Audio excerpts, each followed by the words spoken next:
Sarah Bacchus. Here. Gary Orton. Here. Norla. Here. Brandon McCord. Here. Nathan Moore. Here. Approval agenda. So moved. Second. Motion second, all in favor? Aye. Community forum.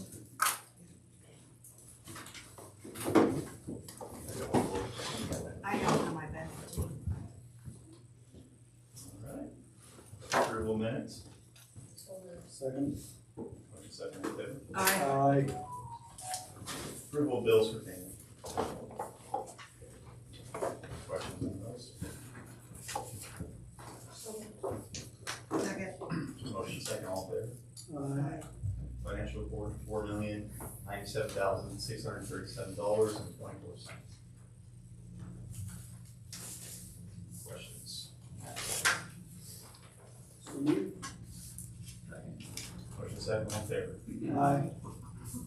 Report, start with Brandon.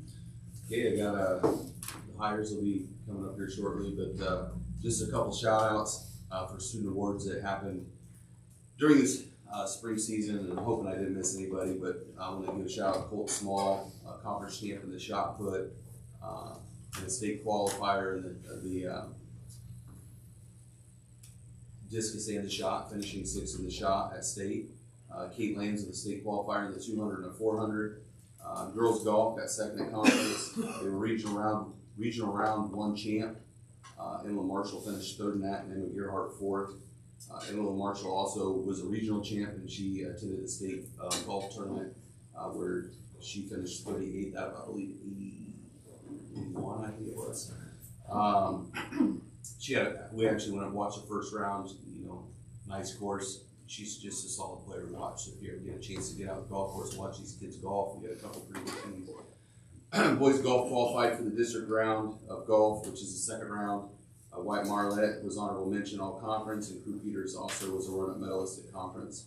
And also Justin Faulkner was a championship, conference champion in a 400 meters. So just a few things to highlight from the spring. Just some updates. I want to get the board's thoughts on a junior high soccer team. I had a member of the youth soccer board reach out to me and request that we entertain the idea of starting a junior high soccer team. I did some initial costing, and Eric and I haven't sat down and got it all done yet, but just to see what it would cost to get one started. I know some of you are part of the youth soccer board as well, so maybe you can chime in.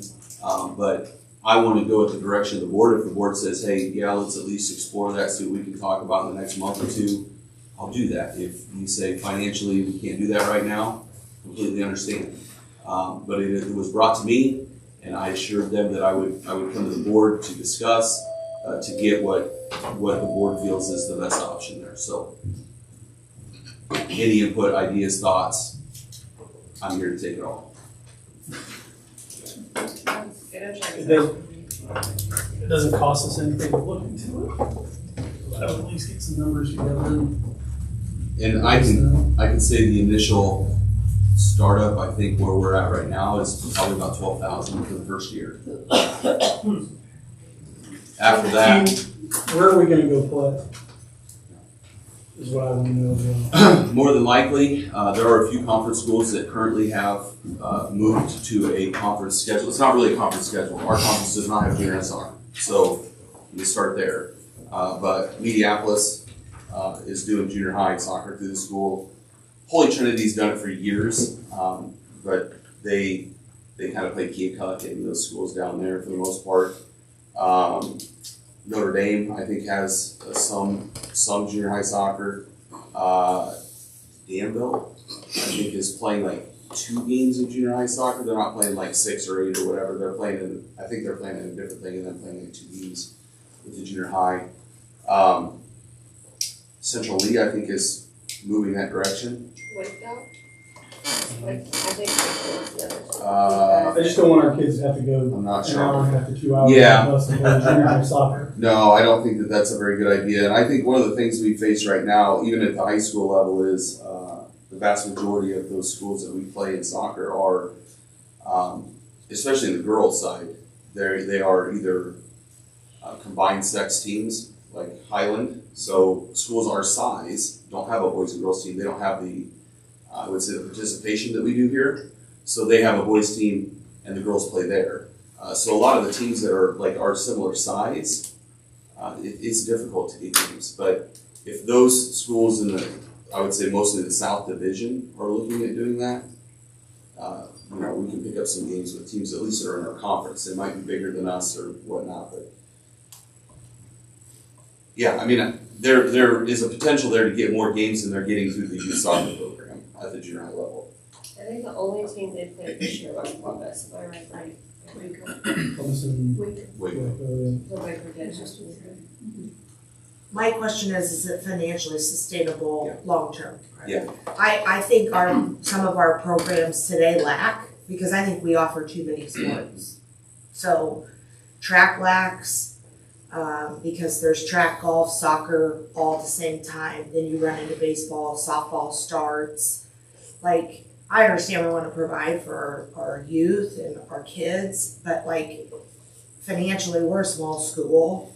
Like, you say it all the time, my athletic budget, my athletic budget, my athletic budget. Like, where are we at sustaining all these sports long term?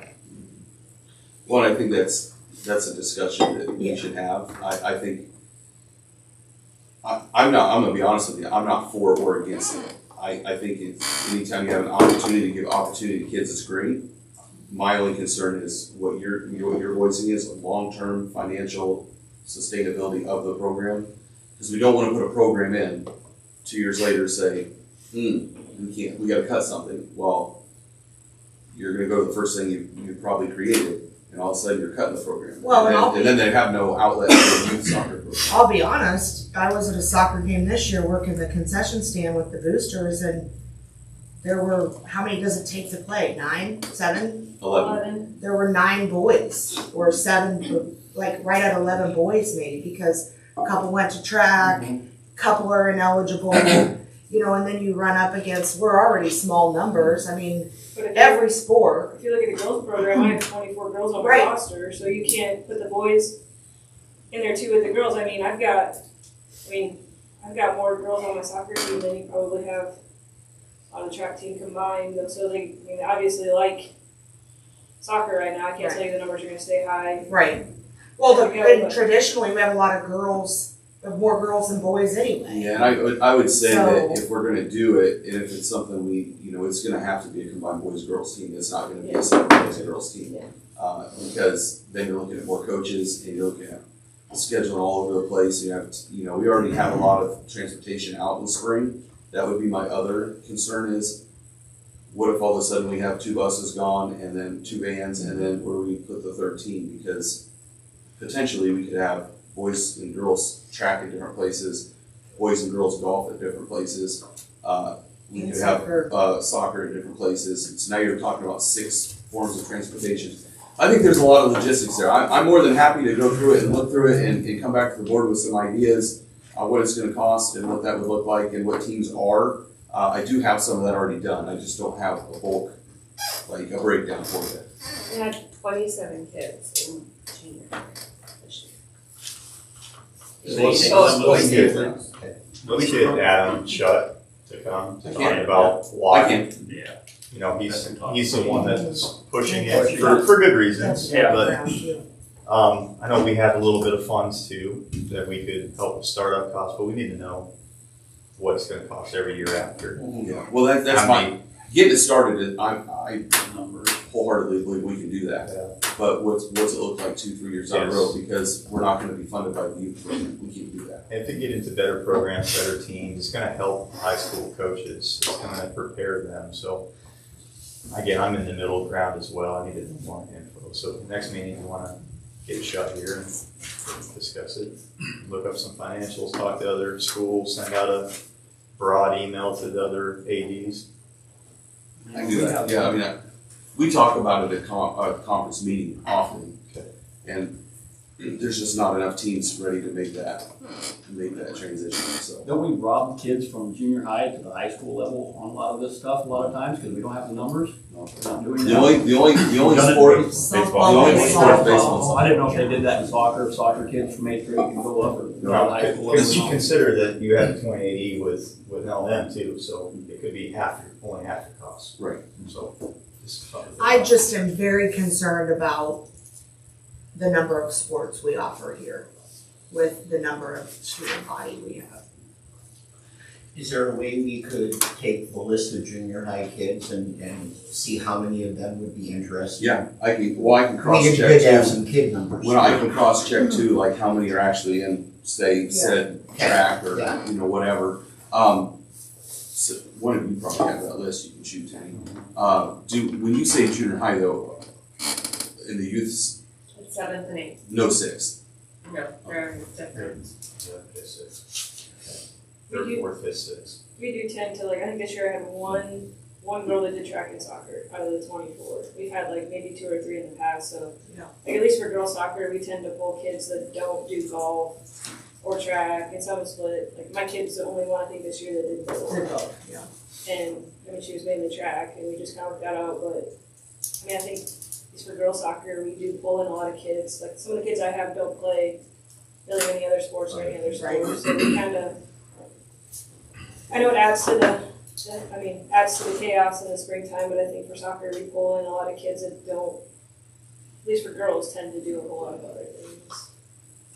So, Would you be opposed to them practicing with you if they had another coach? I don't think they can. I have to look at You have that. to look at the legality behind them. Sometimes it can. practicing. Usually, generally speaking, in most sports outside of football, it's a board decision. Like it's with board approval, they can do that. And we've always just generally said they could because no one's ever said they can't. Yeah. But we'd have to double check because sometimes there's things like boy versus girl. Like Yeah.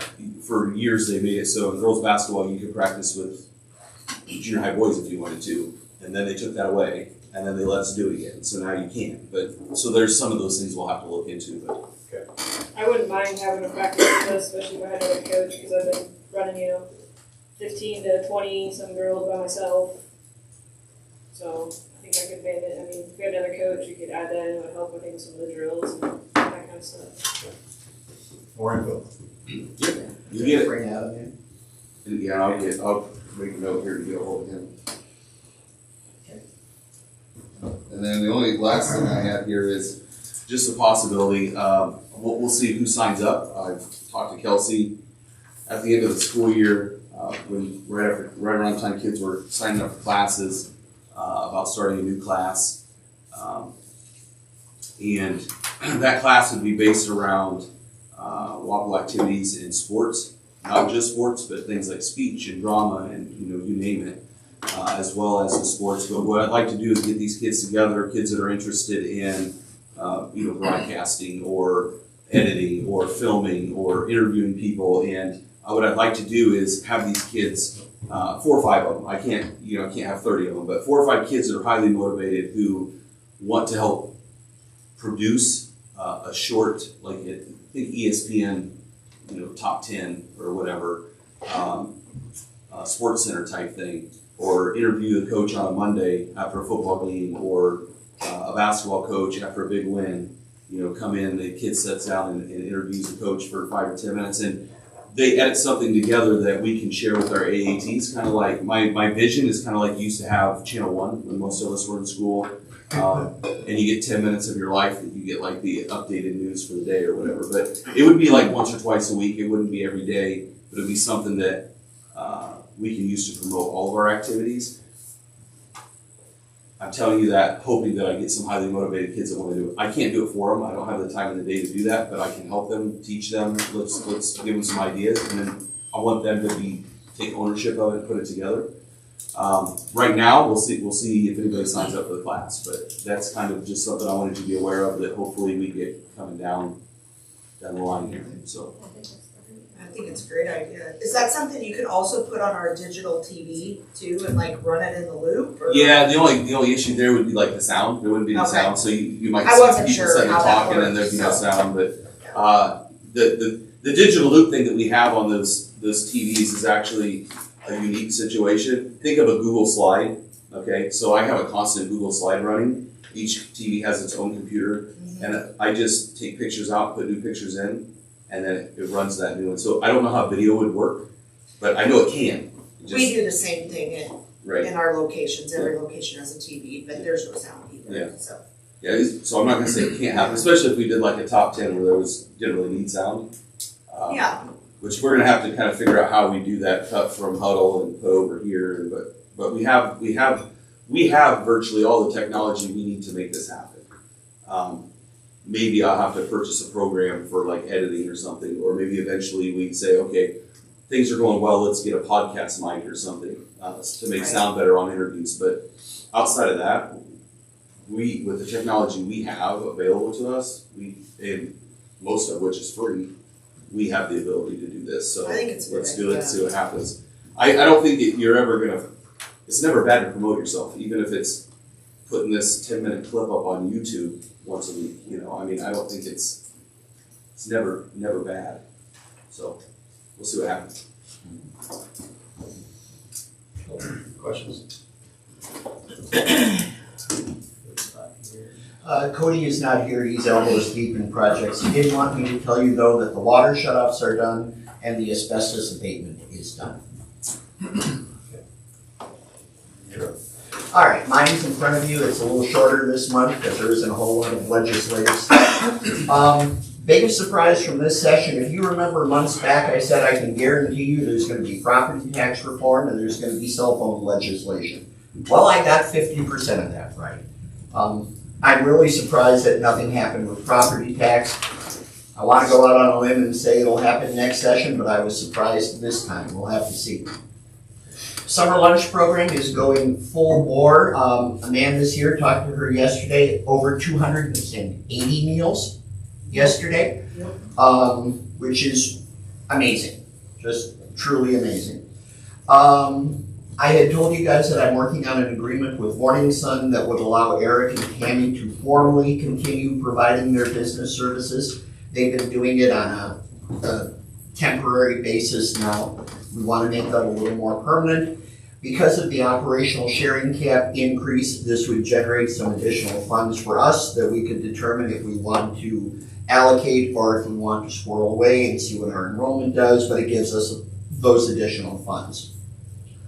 I still have our representatives' information on there, even in the off-season. I think it's good to maintain contact with them. And then my schedule, I'm doing Mondays and Thursdays through the summer again at Morning Sun. It's a pretty quiet building in the summer, but that's okay. And then tomorrow through Saturday, I'm going to be up north with family taking care of some in-law stuff. So that's what I have for you. Thank you. Questions? Correct. All right, in the school year came and went.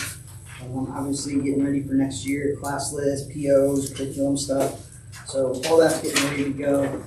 We're still working on hiring elementary. We're still looking for music, but our new special ed teacher and art teacher have both been in the building. They've been in their rooms, getting acclimated. So things are going good there. Any movement within the building has been taken care of. So, we met at the end of the year with some student needs and we should be in good shape there. I mentioned last meeting, the playground, there's a couple areas in particular that we still need to get something in the works before fall with some dangerous areas. So, anything we can do to get that going, we need to do so. Cody and I have also talked about, I've mentioned before, any of the little things in the building, so I'm not worried about those. Handbook changes, later on you'll have that, but there's pretty minor and small things, really just new staff, emails, meal prices haven't been determined yet and will be added when those are updated, but otherwise it's just district changes to dates and calendars. Back to school night, August 21st, I have tentatively set for that. In the staff handbook, same thing. Some clarifications on email, cell phone policies for the students. and emergency procedures call list that we talked about at the last meeting, that we had, who to call and what order, and their phone numbers are listed, and we'll discuss that in more detail when we have our staff meetings come fall. Midterm dates, things like that. So really just date changes and name changes, not a lot of new policy or anything. That's really all I've got. Questions? All right. Again, ended up the school year and whatnot, and on May 23rd, we took acres and eventually had a great time. Had some bus issues on the way home, but we made her home. So, students were great. They represented our school well, so I was proud of them, and they had a good time, so that was good. We had our move-up day on May 21st, and we had our awards day on May 27th, which ended up being the last day of school. I'm going to combine those next year. You don't know what you don't know, right? So I want to make sure that we have a solid day with that and make it more purposeful. So we're looking to combine those two for next year. Again, 2 handbook changes. We did a lot of heavy changes last year, but we do have some more that, after seeing things and whatnot, and getting a year in my belt to see how things settle and whatnot. One thing for sure, we're not going to have food leave the lunchroom area. We did a good job with that with the middle school, with the high school. Kids would get their meals and go into the locker room, or they'd go other places all over the building. They're going to stay in the lunchroom with their food. So that will alleviate a lot of messes or issues, things of that nature. So that'll be something that'll be added to the handbook. Another thing too, our online students will report to room 119, which is that room off the library, during school work hours when they work on their online courses or research credits. They won't be going to Miss Aiken's room. We need to make sure that room is clear. So that'll be something that making sure that put in the handbook. One thing that we were kicking around at the end of the year was a change to the middle school schedule. One thing we were looking to do was make our AAT more purposeful, not only for our staff, but for our students. Currently, our middle school students start their day off, period 1 is a hex. So they're with their rotation classes. So they're with the high school, and all of our middle school teachers have their open prep during that time. So it's time for collaboration and whatnot. What I'd like to do is move our AAT into a time frame right after the first period. So we're looking at about 25, 26, 27 minutes. When we went and observed down at Central, this is something in the same vein that they do. But this would give our teachers that first period off, and then they go right into what do our kids need. Let's do that extra additional help that they need, and it's fresh in their mind. And it's not just we're babysitting that time, right? Opposite lunch and whatnot. So doing that puts them on a different schedule for the morning. So they would be released, and it's good because they're all basically on the second floor anyway. But then they would catch up to the bell schedule again right after lunch. So their afternoon would be the exact same. The only difference would be in the morning for them. But in a setting like we have, we're unique, right? Like middle school, high school in one building, in a separate building, this is very common. So middle school and high school kids having a different schedule, I think, is a good thing. I think they need a little bit more hand-holding and whatnot. And in the high school, obviously, we are getting ready for them to move on, so we don't hold hands as much with that. So that's something that we looked at. We shared that with their middle school staff and everything like that. So we're looking for that change too. I'm also currently searching for an ag teacher and Spanish teacher yet. We do have, like Brett said, our teacher's been in the building. She's a great hire. I'm excited for her. And I'm meeting with our new social studies teacher on Friday. So he's going to get acclimated to Wapello and everything like that. So we're excited to get those two going, but still in the need for 2 more. So we're actively searching yet, and I'm making multiple phone calls. So we'll see what we can find. So You have applicants that has it well. Do you have any contacts with, like, I suppose by now everybody's got their jobs lined up, but I wasn't sure if Iowa State had any leads. So reached out with them. I've talked to multiple, right? I've talked to multiple schools that were in the search for one who they didn't hire. kick our way, well, there was a lot that were open this year too, so that's a thing. But also Tatiana's actually helping with it too, so she's throwing names our way and whatnot. So we're actively searching. Are we good with our, Mr. Simpson? Is he coming back at the beginning of the year? Perfect. He was out on the grad party circuit. I saw him a couple of times. Yep, he Yeah. came in seniors last day too, Good. doing well, Good. great spirits, Good. things were going well for him. So Any questions? Okay. Eric, would you turn on the projector? While we're waiting for that to start up, I've been working with our AEA consultants at the end of the school year to get our time scheduled out for next year. Kara Beach will be here twice a month during the school day to do in-class work. She can do co-teaching, she can do modeling, she can work with teachers during their prep. Tracy Jarrett, the science consultant, will do kind of the same thing but on different days. So they're gonna kind of use school day time to be in the building. And then our new math consultant, which I haven't been told officially, we haven't been told officially who that is, because Ms. Selfie is moving on to a different position. We're gonna ask for that person to be here during our PLC time, so she can work with the PLC teams on some of the math stuff that you're gonna kind of see with our FAST scores, to kind of help kind of improve test scores, improve interventions, with the new stuff coming down the pipe with the personalized math plans that mirror the personalized reading plans for K through 6th grade, kind of help support that. So she'll be here hopefully during that PLC time. Health Leadership's gonna meet here in a couple weeks, June 23rd. We'll kind of wrap up our year last year and then start to plan for our year next year.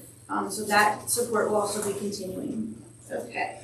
I have our FAST and iReady data to share here with you this morning. I've shared this presentation.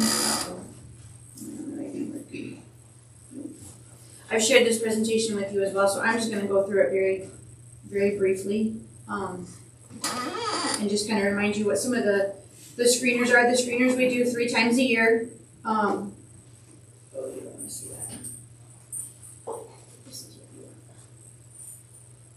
We do the screeners 3 times a year: fall, winter, and spring. So this is our spring data that we got pulled together. This was done after ISASP testing, so kind of keep that in mind. The kids that did ISASP and then had to do this, I think we had a little test burnout.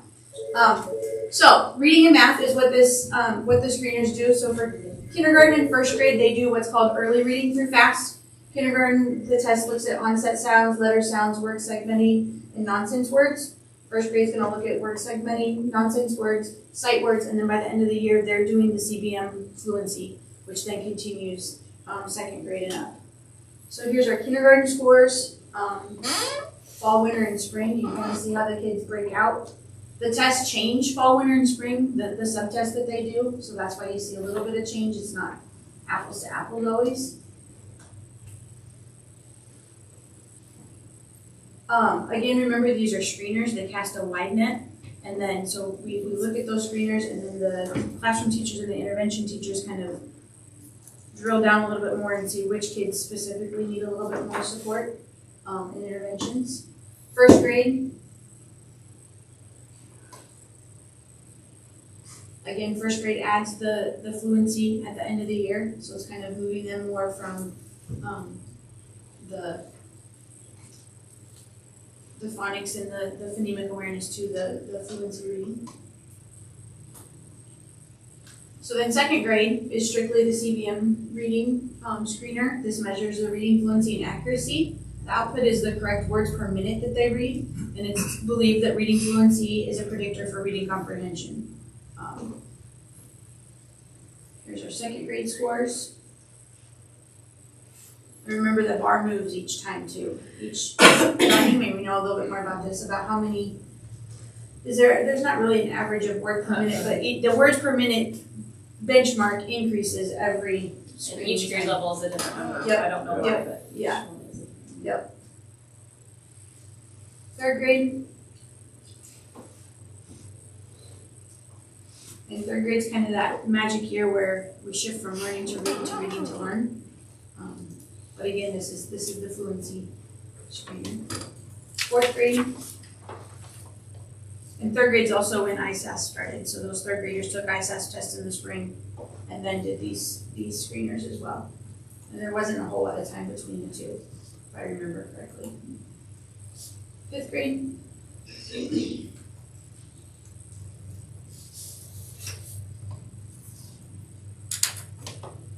Okay, then, so 6th through 12th grade, we moved to what's called fast track reading, and there are 2 components to this. The first is the auto reading. This works on word identification, decoding, matching synonyms, and morphology. And then A reading is more of a reading comprehension. So they take both of those screeners. I actually did all the administration for the spring. We kind of had done it 3 different ways this year to see kind of which was the best. And this was kind of we just need to get it done, and I didn't want to take up too much classroom time from the teachers at the end of the school year. So I did all of the 6th through 12th graders, administered those. So our 6th grade fast track reading, the top graphs are the auto reading, and the bottom graphs are the A reading. This was also, remember, the first year that we've done this, so we've kind of learned some things with administration as well.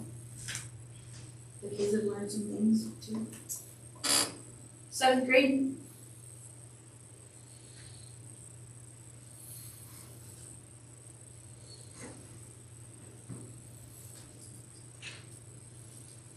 Eighth grade.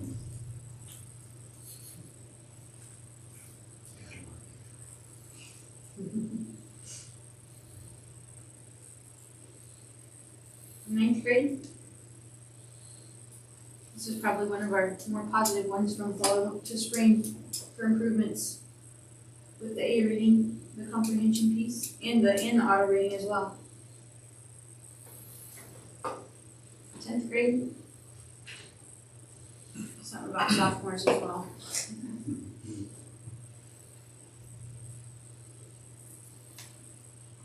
11th grade.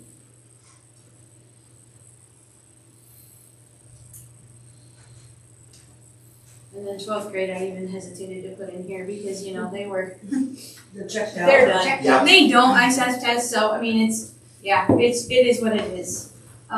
There were a couple that I'm like, didn't get them because they were gone for golf or they were gone, and I'm just like, you know what, I'm not even gonna fight it. Math. So kindergarten, 1st grade again do early math through fast. The teachers like this one better because it's a one-on-one assessment, so they work with the kid one-on-one to get their screening done. Kindergarten works on decomposing, number sequence, numeral identification. 1st grade works on decomposing, number sequence, and place guide. So kindergarten, from fall to winter.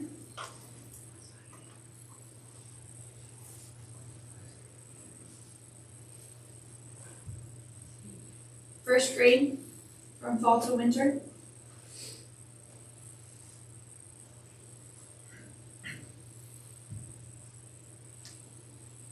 Now 2nd through 5th grade is going to use iReady Math, which aligns with our curriculum. So this is a computer adaptive assessment that measures the student's individual strengths and weaknesses in math skills.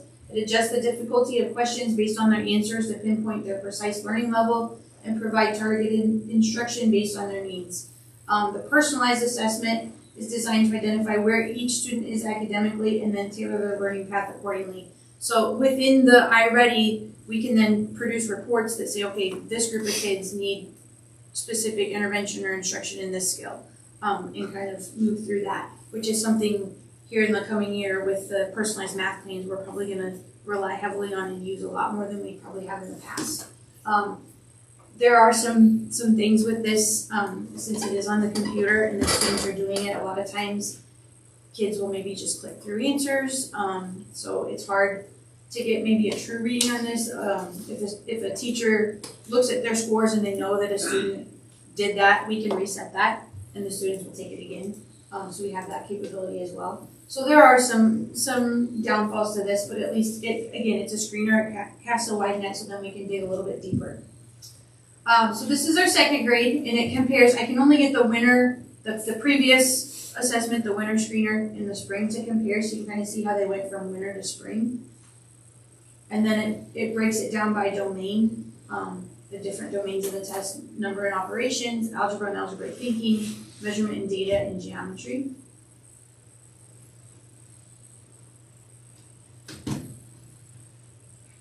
And then third grade.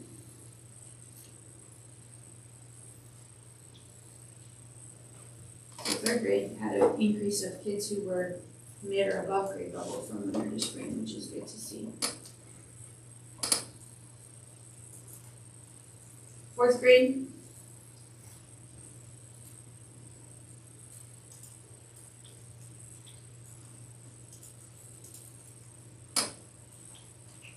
Fifth grade.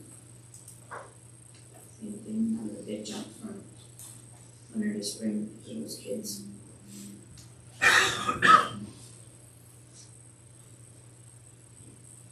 Okay, then 6th through 12th grade takes fast track math. Again, two parts to this. The CBM automaticity is like a time test of math computation, but they cannot use scratch paper, they can't use a calculator, so it's just kind of some mental math. And then A math is a measure of broad math abilities. The questions are aligned with the core, and it is again computer adaptive. They can use scratch paper on that part. So here's our 6th grade fast track math.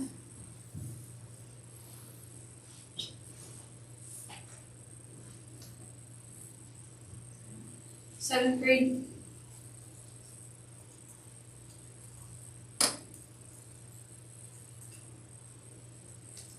Eighth grade.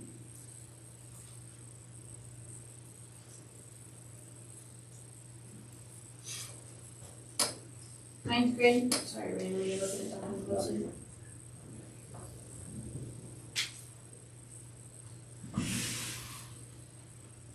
Tenth grade.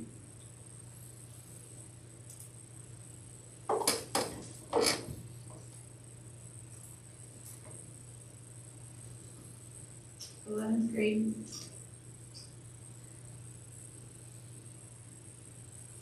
And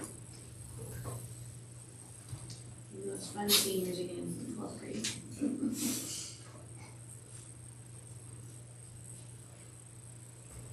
Megan, do you know how many seniors we have that aren't in the math course? That would be a Kristen question, because I think I have 2 seniors in algebra 2, the rest should be taking like pre-calc, some of them are taking college math classes too. But could there be some students that aren't in a math class? So that is something too to kind of consider as well. Because they have their math credits. I'd be willing to guess probably 20 to 25% of the seniors probably are taking math classes. Okay, so that's something to consider as well. Okay, so our next steps. Fall screeners will be administered again when we return for the 25-26 school year. After we administer those screeners, elementary intervention meetings will take place during our PLC time to make sure that those students who are PAR, the persistently at risk, two tests in a row, are on Ms. Gustafson and Mrs. Wagner's intervention list so that they're receiving those targeted interventions for reading.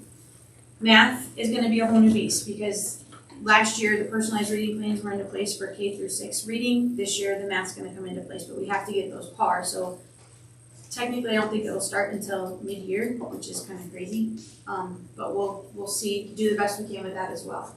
The elementary students who are PAR or at risk will also be progress monitored on a weekly basis, and this is done by the classroom teacher. The 6th grade reading interventions will happen again. That plan will probably change because it changed mid-year last year. We'll have to figure out kind of what kids they are, how many kids they are, and kind of who has the time and the structure to be able to provide those interventions and what that will look like. The instructional council will take a look hopefully at this data again. We kind of got sidetracked last year when we lost some of our early out time, but kind of looking at this through an MTSS lens.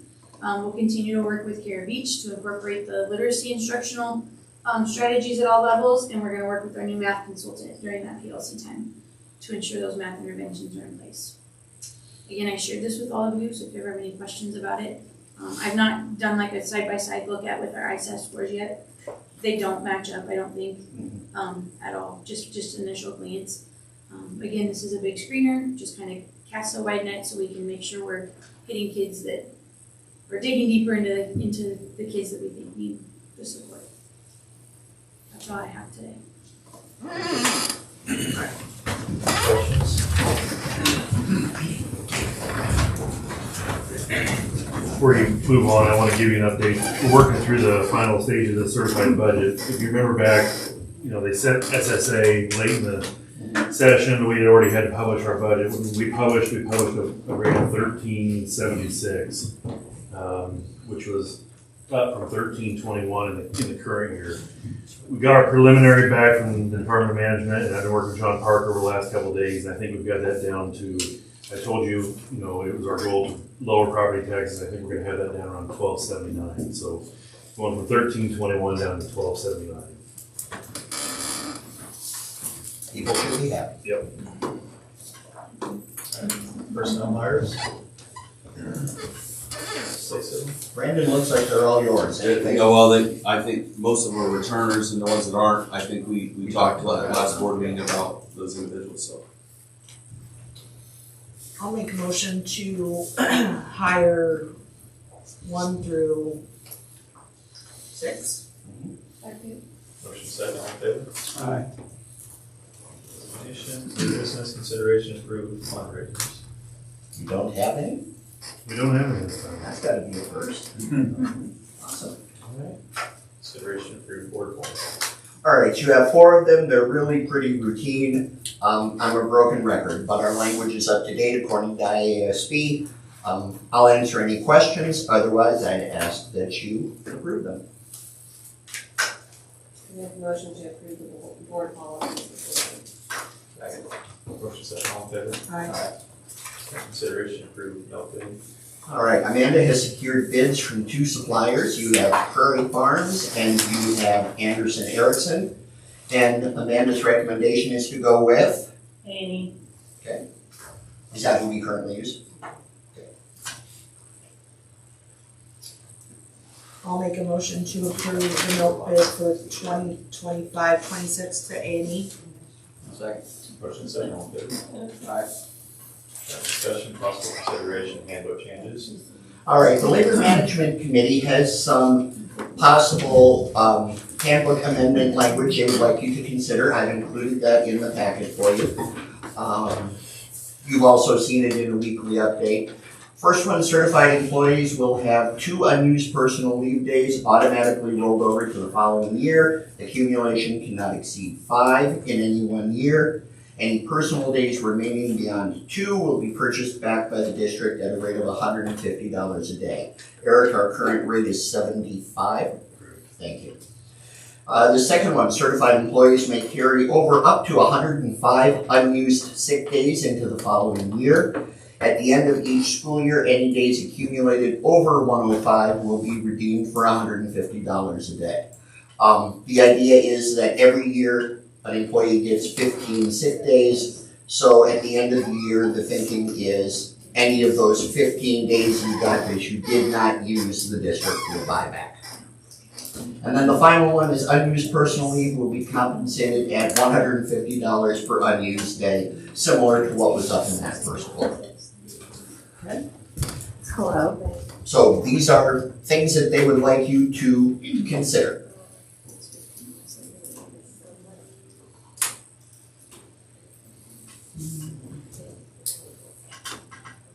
So I'm sure there's some added cost to this. I'm not ever in agreement with buying back days if they use, they're there to use if they need them. Especially like personal days or unused sick days, so I know you guys had some costs out there. What's everybody's feelings on this? Have you all had time to And I want to go through it? I want to do this with the county, just on predictability of what it's gonna cost, budgeting wise, amendment wise.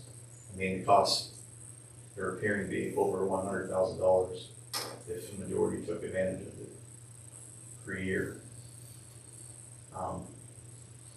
That would be termination of employee, probably. I don't have a problem moving, to move the days over, but I don't think we need to purchase them either. Either use them or lose them. If you want 5 in the next year, you use them or lose I them. mean, it's kind of, they're, when you put it that way also, that most people are gonna use them then. So the cost is there, because, especially if it's a use it or lose it type of thing, most of them will make sure they use it. Not everybody, but you do have some that will, But whether they need them or not. coming from a standpoint of we give them to use, I know that teachers work, 9 or 10 months, whatever you wanna call it, out of the year, some more. We're giving them days to use, so I'm looking at this as a private business person, like, we give days to people to use. We don't buy anything back, it's a use it or lose it.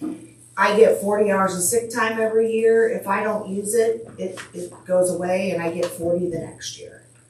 I don't have the option for it to be bought back. I also don't have the option for it to be rolled over. So it's all a use it or lose it. We only pay out.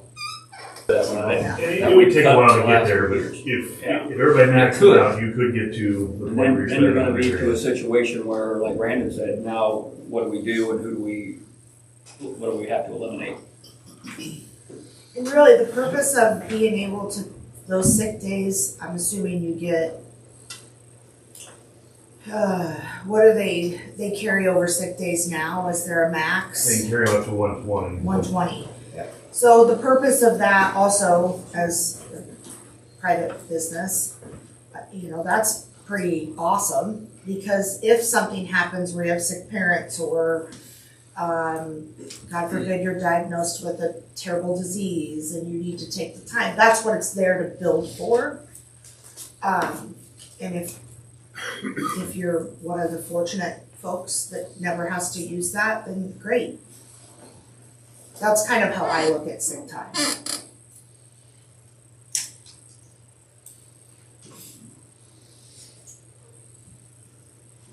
So this being brought now, it was not this wasn't initially as part of any of the contract discussions or anything like that, right? That would be just. Right, since these would be handbook issues. Right, Yeah, they don't go into the master they don't contract. go into that at all. No.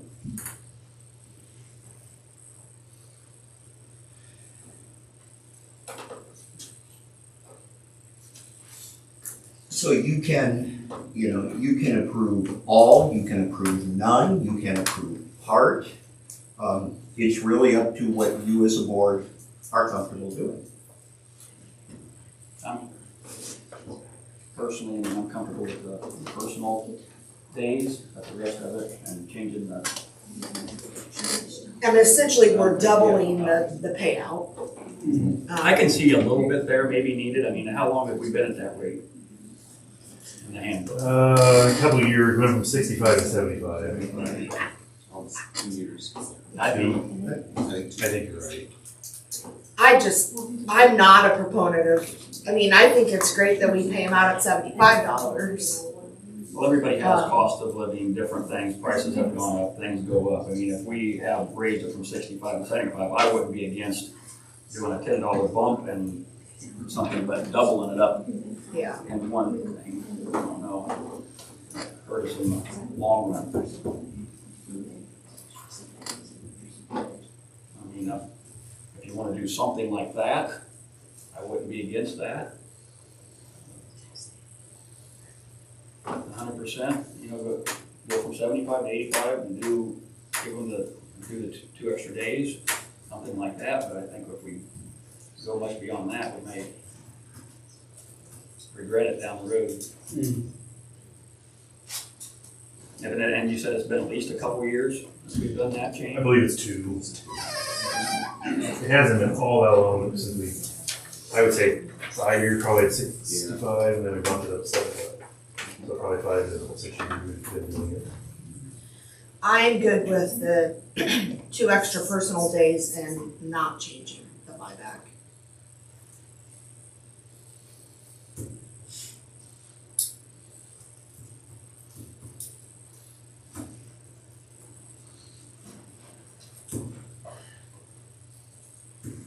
Any opinions? Any? We, this side of the table gave theirs. No, I'm in agreement. Can't get into a financial burden here with paying stuff back. I wouldn't wanna change the rate, I guess. The buyback What rate. was that? I don't wanna change the buyback rate. I find it really low. So you want to allow it to move over if you wish to, not to exceed 5. The first part of that verbiage in the first Well, bullet. first part and then change it to 75. You know, if we, well, this part gets down a rabbit hole.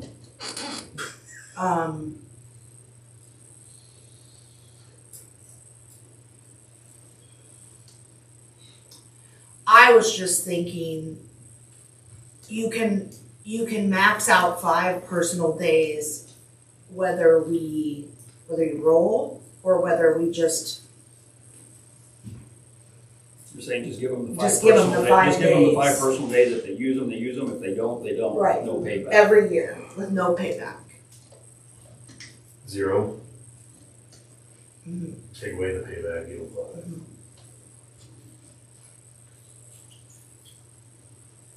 That would be automatically in the budget then. Just be in the regular table. Yeah. And then we're giving them 2 more days to use. I get it, subs are a problem, but we're giving you the days. You know, you have young kids, or gonna have kids, or like, we all get it, right? Stuff happens. Like, stuff happens. That's why we put the days there. Then that would be a little bit of a,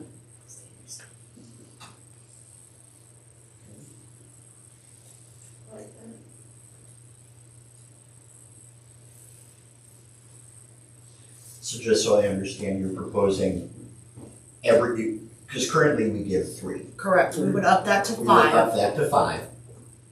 And there would be no payback option, so if you don't take your 5 days in a year, they're gonna go away.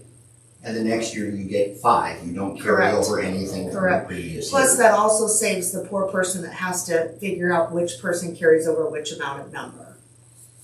Right? Yeah. Like, You'd have to keep track of all that. yeah, Somebody would. I'm usually that person at my job, so like, that's like, kind of a nightmare.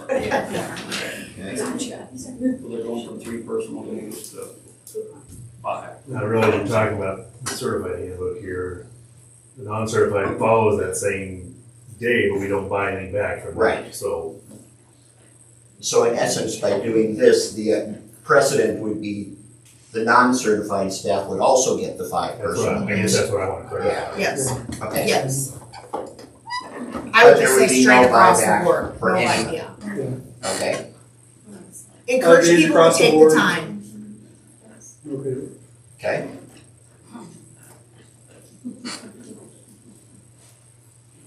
Anything else at this time? Huh? Is that Did you want me to make a motion for that? I'm asking.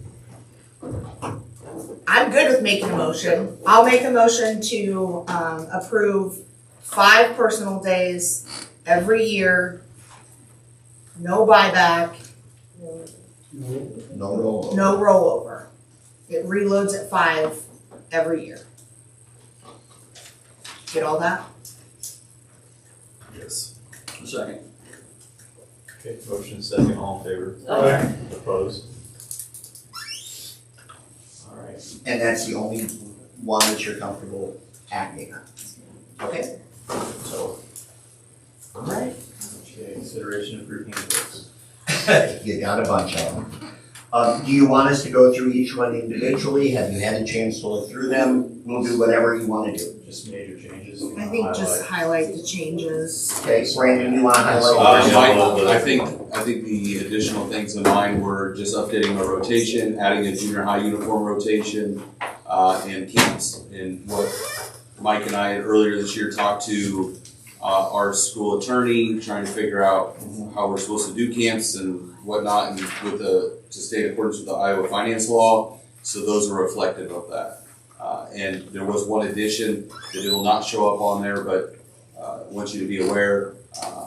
Sarah had reached out about Morning Sun being allowed to come to our Wapello only camps, which is only one of those 4 options.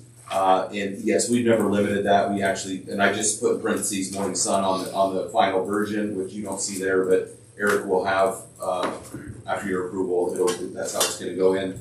There is one other place where it says 7 to 12 Wapello students only. That really has to be that way because if they use student activity funds, it has to be for Wapello students. So that particular one has to stay that way, but the other one was able to change to Wapello / Morning Sun. I think it was the first option of camps, and that was, I think that pretty much covers anything that I've added, unless I missed something.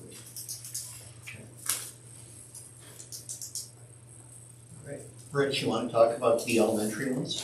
Yeah, I mentioned them in my report. Didn't know if there was anything more yet. No, the only thing that was new was I added some clarification with the student cell phone stuff. Basically, at the elementary, they don't need them in their classroom whatsoever. They go in their lockers and they should be off during the day. We haven't had any, 1 or 2 issues in the last couple of years. It's not an issue, but it's becoming more and more frequent that younger kids are bringing phones. But it hasn't been an issue getting them to keep them in lockers, and that's just what we're gonna follow. I think that's good. Tony? Yeah, I went through the changes too. One thing that I didn't mention was obviously we're gonna be changing some dates, just like we do annually, and names too with staff changes and whatnot, but, other than that, it was pretty straightforward. And then we talked about the schedule too, so. Okay, and for the 2 district level ones, for the certified one, we added some clarification on what sick leave can be used for. We basically included grandparents and grandchildren because we, as a staff, we're all getting older and grandchildren sometimes need support as well. Under personal leave, I mean, we will of course incorporate the language that you just approved. But we did have language in both of the handbooks that says your request for personal leave has to be submitted to me at least 5 days in advance. That's not realistic. So if we're not doing it, let's take it out of the handbook. The other one is that we'll limit the number of employees on personal leave on any one day to 3. That sounds nice, but then everybody has extenuating circumstances, and so you end up approving more anyway. So I guess if it becomes a problem, we can revisit it, but for now, I'd recommend taking that out because it's not something we follow. And that's all I have. I make a motion to approve that. Second. Motion second, all in favor? Consideration for the purchase of science curriculum this last week. You have the price information in there. Shannon, is there anything you want to say about I don't this? think so, just that it gets us in line then 3 through 12. It completes our alignment. Yeah, for 3rd grade enough, yeah. Okay. I'll make a motion to approve the purchase of the science curriculum. Second. Motion second, all in favor? Aye. Consideration for this big storm protection fund. Eric, you want to? Yeah. I know you sent out an email. Just to recap, the value of our facilities is just over $58 million, $55 million. In the event that we had a major storm roll through here and damaged all of our facilities, we'd be on the hook for deductible alone, $555,000 in deductible just to replace or repair roofs, or any wind, hail damage that we have. EMC went to that 1% here either last year or the year before, and there have been some different options floating around, but Jester Insurance over the winter formed a risk pool similar to how we buy our natural gas. We would pay into this risk pool for Wapello would be almost $22,000, but in the event that we have a storm roll through here and damages all our facilities, now we only have a $10,000 deductible instead of $500,000 we got to come up with. So it makes it a lot more palatable, and I believe with the changes coming that I think will come to the management fund here one of these days, and I think there were districts out there that could have absorbed that. We're probably not one of them, but I think that's going to take the dog out of that fight, whereas why we need to increase the management fund balances. So I know it's $22,000, it's management fund, it's not general fund money, but I think it's money well spent to ensure that if we have a wind or hail event come through here and we have damage to multiple facilities, we're not paying out several $100,000 in deductible just to get our facility repaired. So it'd be my recommendation that you authorize us to buy into this group and see how it goes for the first year. The actuaries have penciled this out that, you know, they don't believe this would ever run out of money. The first year is going to be a little bit of a test run, but, you know, hopefully no storms roll through to, you know, dig into this too much for any district, let alone us. So my recommendation would be that we authorize that expenditure out of the management fund to cover ourselves in the event we need it. This would start right away. Start July 1, yes. There's no delay. And this is still in addition to other coverage? This is in addition to our EMC coverage. So if we buy our EMC coverage, it's still going to have that 1% deductible, but this will come in on the backside in the event that we need it. It's all run through the same insurance package, but it's separate from the EMC coverage. We've got a couple different policies in place separate from EMC. One is our cyber liability, and there's one other one is the like that it's escaping me now. But it's all part of the same package, but different in a sense. To me, it seems like a no-brainer, so I'll make a motion to approve to participate in the storm protection fund. Do you want me to list it all? No. Second. Motion second, all in favor? Aye. Items for next meeting? I have youth soccer, we're gonna have that discussion. We need to figure out something with the elementary playground. Mm-hmm. Are there other things that you can think of that we need to talk into? Do we need to do something with the elementary playground prior to July? I mean, the way Brett's, is it something like is Cody like working on options? It's- Like you're yeah, gonna we bring have- so I we can have- make a I decision? have prices, That's the plan. and depending on when we decide the July meeting is, I might not be there, but, Cody would be able to Okay, handle it. cause that just really only gives you a month. And I can tell you, one of the vendors, is willing to split costs into next fiscal year. I was hoping, depending on the scope, but I'm sure they would be still willing to hold that because there is some extensive, the quotes that we have don't all match, but the one that is the most is the one that's the most extensive in repairs and actually been here, put eyes on the project and knows what's needs being done. The rest have just taken satellite pictures and said, we're gonna do this, which I'm not comfortable with. They are willing to split that off when you do get that, and it's pretty substantial. And are they able to come in quickly and? They would be able to get it done before school starts. Okay. All of it. That would be my only concern is that, the timing.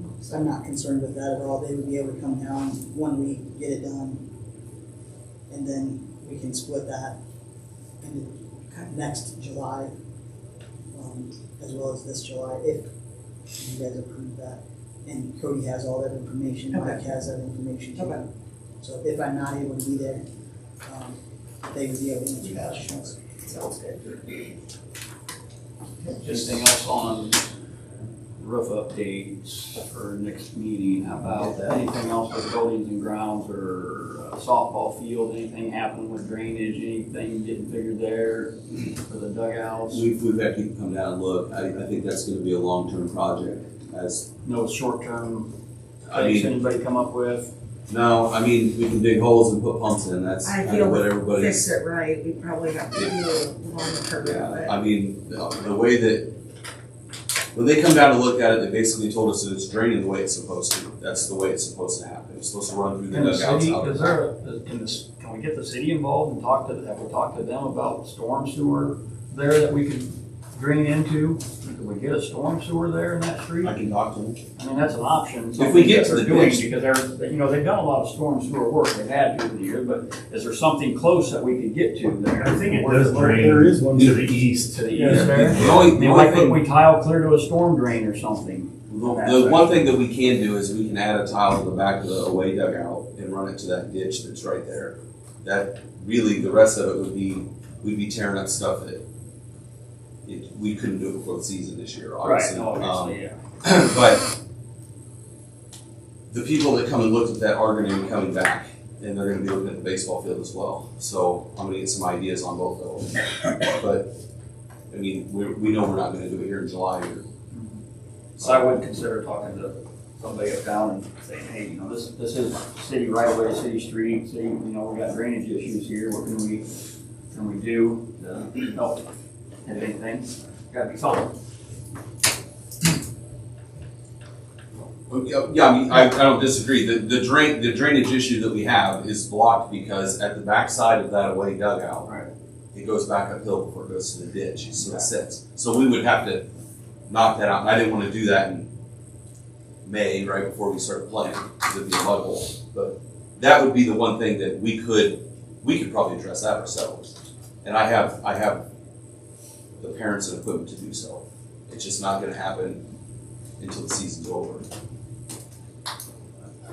But I can reach out to the city. I suppose it doesn't hurt to ask.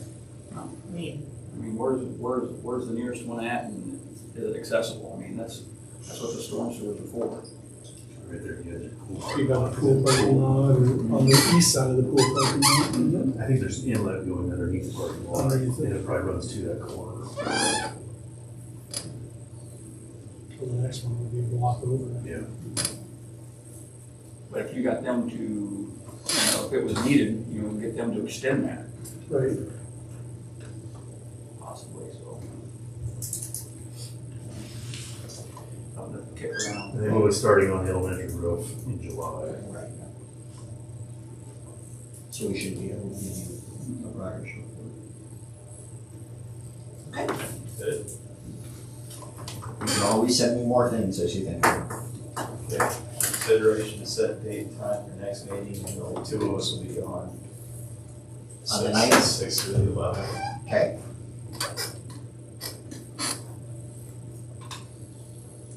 is that one, they wrestle? When is, We're leaving for 11, so, Be back.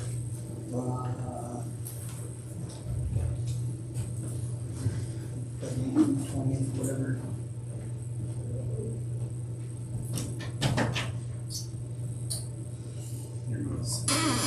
Yeah. We need the week after. That gets us into Wapello days. That'd be right before. be right before? Yeah.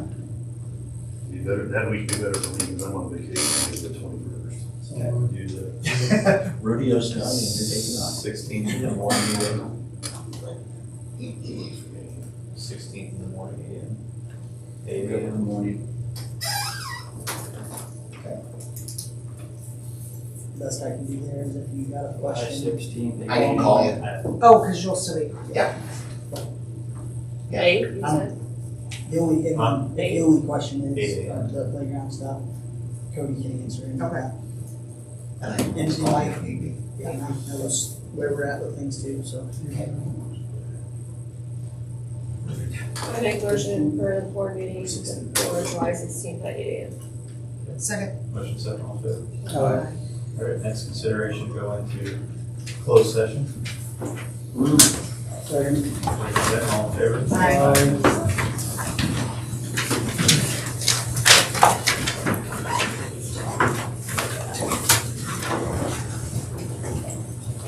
So this in the office, Yeah, good.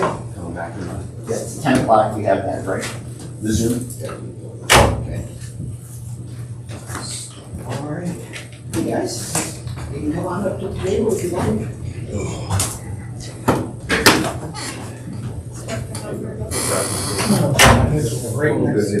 Busy? Yeah. Thanks.